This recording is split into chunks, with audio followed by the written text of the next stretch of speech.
We can all agree that it takes too long to screen, to do background checks, to onboard new government employees. Well, now something's actually being done about it. The way that it works now is that you're extended a job offer, you have to do the background check.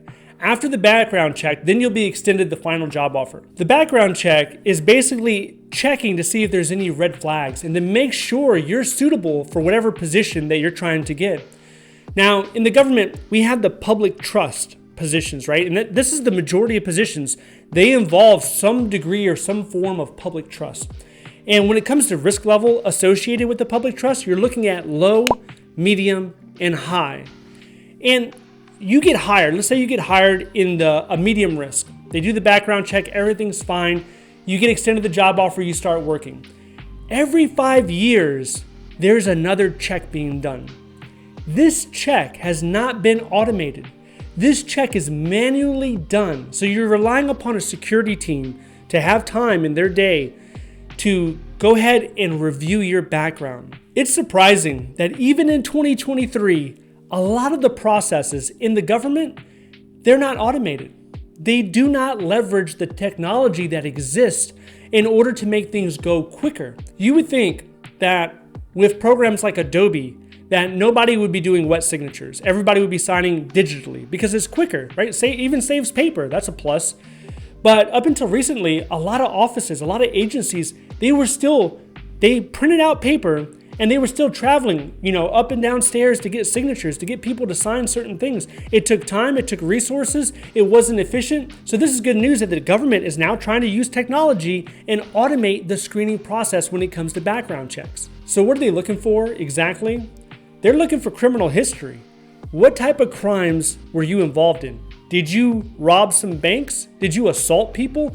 That's the type of thing that they're checking when they're screening your background. In the past, people were disqualified for criminal or dishonest behavior that they were able to prove. That would be a disqualifier.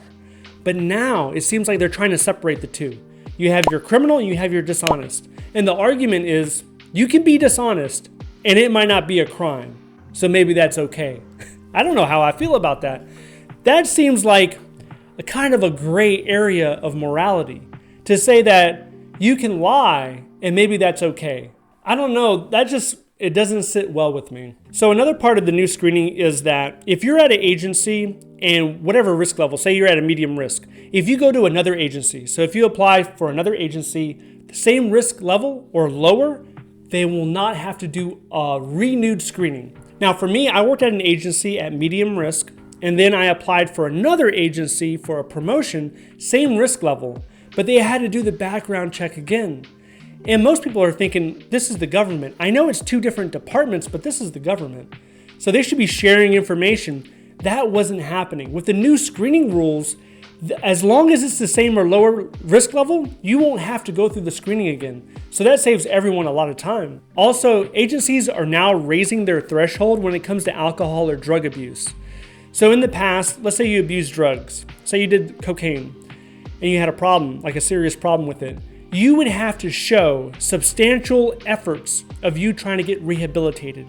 It could not just be one or two. You had to have a stack of paperwork that shows, listen, that's not who I am anymore. I have rehabilitated.